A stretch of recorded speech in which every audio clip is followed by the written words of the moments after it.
Good morning, baby. Gusto ko matulog. Gusto ko matulog. Ano gusto mo yung breakfast? Ano? Good morning! Good morning! Anong gusto mong breakfast? Kahit ano na. You want jampong? Any food. I love you. I love you.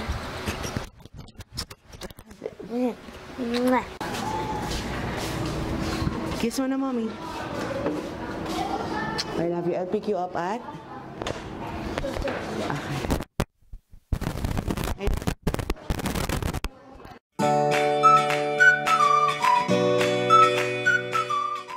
Tapos na ako dito sa kwarto ni mama. Doon naman sa kwarto ng isa ko pang kapatid. Haha, tapos ako sa dalawang kwarto. Ngayon, itong kwarto ko naman kasi madumi din kasi mamayang gabi dito na ako matutulog. Tapos, pagkatapos ito, sa baba naman. So, maglinis na tayo. Guys, gusto nyo bang first impression tayo nitong Olay Total Effect 7-in-1 Tone Correcting CC Cream na rin to. If you want to have review on this, comment kayo sa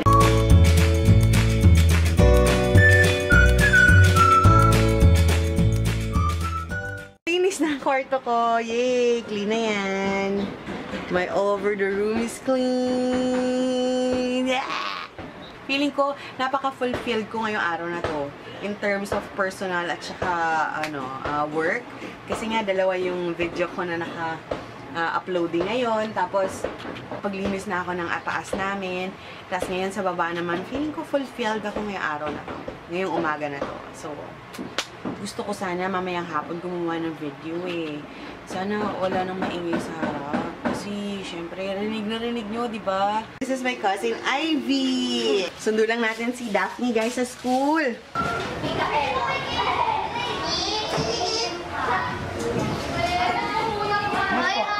Sino po, mami? Grade 3. Grade 3 yan. PM 2. Hi, baby! Kiss mommy. May surprise ako sa'yo. Ayun o, yung naka-blue. May iyak yung pamangkin ko kasi gusto niya umuwi ulit ng Bicol. Gusto niya daw mag-harvest. Harvest! You want to harvest? Okay! Okay. Harvest mo yung mga halaman doon. Harvest tayo! Harvest daw kayo, kuya. Back to normal na kami. Andito na kami ulit sa kwarto namin ni Daphne. And normally, ako lang talaga mag-isa dito. Si Daphne, dun sa mama ko. Eh, wala pa yung mom ko. So, dito muna siya. Ayaw niya dito natulog kasi maliit lang yung bed ko. Yun yung bed ko. Ganyan lang siya kaliit. Yeah. It's a double size bed. Gusto ko matulog dito. Ayaw ni mami kasi masikip. At saka malikot pa ako. Oo, sobrang likod kasi ng anak ko eh. Kaya ayaw ko siya dito matulog. Kasi nalalaglag ako. Or either ako malalaglag o siya. Meron pala kaming native food dito. Ang tawag dito, molido. Super sarap to, guys. Coming from, Bulan. From Bicol. Ano siya? Gawang nyug. Ninatamis na nyug. Miisip ko na mamayang gabi kasi gagawa ako ng videos para wala masyadong ingay. Kasi nga, ingay ng harapan kailangan ko na gumawa ng video. Isip ko na dito na ako gagawa ng video parang pag ganito siya. Kaya lang, ang pangit ng likod ko kasi pag dito ang ganda eh. Kung dito ko naman ilagay yung ilaw, tapos maglagay din ako ng ilaw, daming ilaw. Ilaw doon, tsaka yung ilaw na doon. Sige, try natin. Bas muna ako, guys, kasi bibili ako ng, ano ba tawag doon? Yung ilaw? May ilaw pala ako, yung lalagyan ng socket ng ilaw, at saka para yung direction na rin siya saksakan. Kasi gusto ko i-test yung pag dito ako nakaharap, at saka dito. Sa gabi. Na kasi para sa gabi pwede rin ako mag-video. Alis muna ako dyan na yung motor. Ay, question pala ako sa inyo, guys. Yung anak, ilang taon ba ang bata bago magkaroon ng permanent teeth. Yun ang tanong ko. Kasi yung anak ko, hindi ko alam kung permanent teeth yung ipin niya na. Kasi gusto ko siya, ipapasta na yung dito niya. Dalawa, di ba usually pinapapasta yung doon dalawa dito. Hi guys, please. Thank you. Andito na yung mga tarpaulins ko. Ayan, tarpaulins. Tapos yung mga folios ko andito na. For the 4th folio na mga pictures. At saka yung mga A4 size na menu. Tapos, bumili na rin ako ng ganito para sa ilaw dito. Parang maganda dito, no? Pero ang ganda talaga dito, eh, no? Pero wala namang ilaw sa gabi. Try natin. Tsaka, kwento ko sa inyo. Nakakatawang kwento.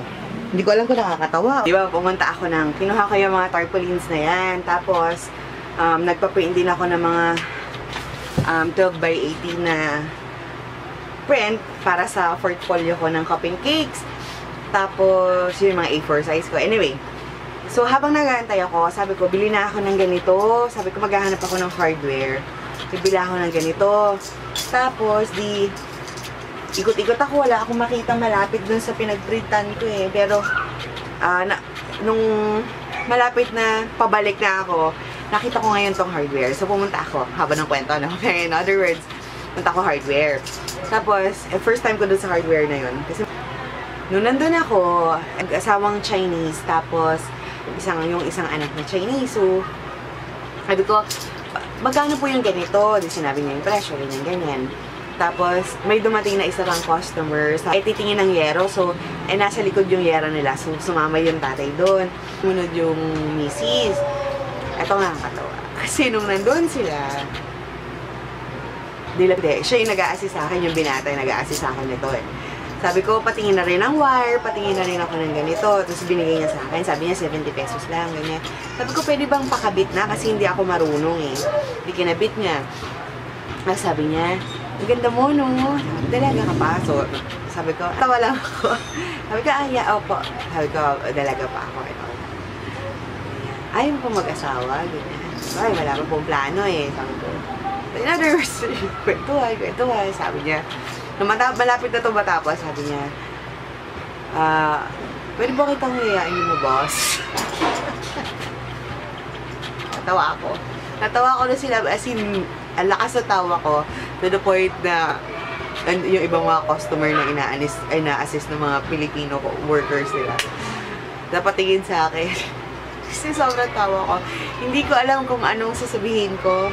Pero cute yung guy, fans. Cute yung guy. Cute talaga. Cute.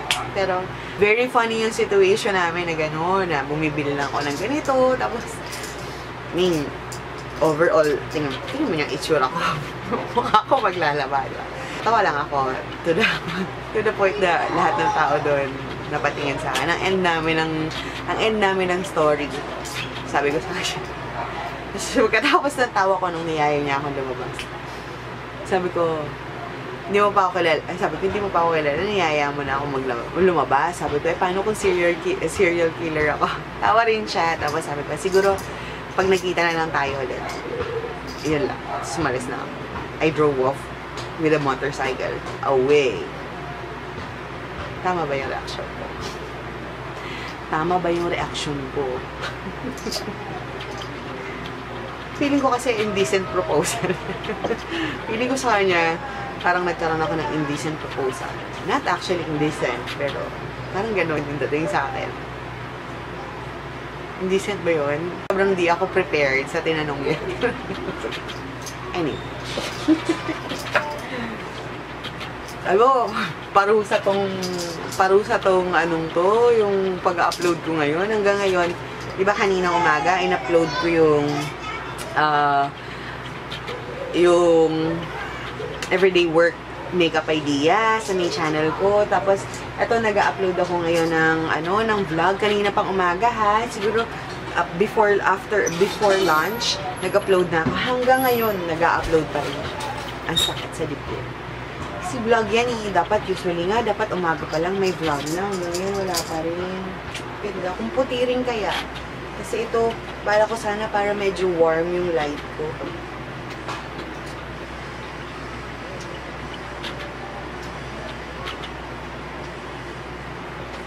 i-end ko na ngayon, guys, yung vlog ko kasi I'll be doing videos. I have the list of all the shoutouts and highs today. So, si Daphne yung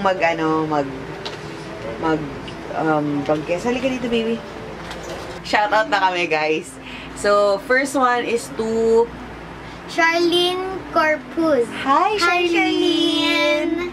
Next is Anna Marie Marie Chris Elesenio. Hi! Hi, Anna! Next, Ano yan? Juniel. Pascua. Hi! Next is to Duchess. Duchess D. Hi, Tita Duchess. Ay, Tita Carolina yan. Hi, Tita Carolina. Hi. Next is to Zel Santa Cruz. Hi, Tita Zel! Ah, Tita Sel, kilala mo yan. Tita Sel. Hi, Tita Sel. At saka sa anak niya, si Lance and Angelo. Ang ganda ng At saka si Jeff, yung hobby niya. Next is to Paula Penalba. Hi, Tita Paula.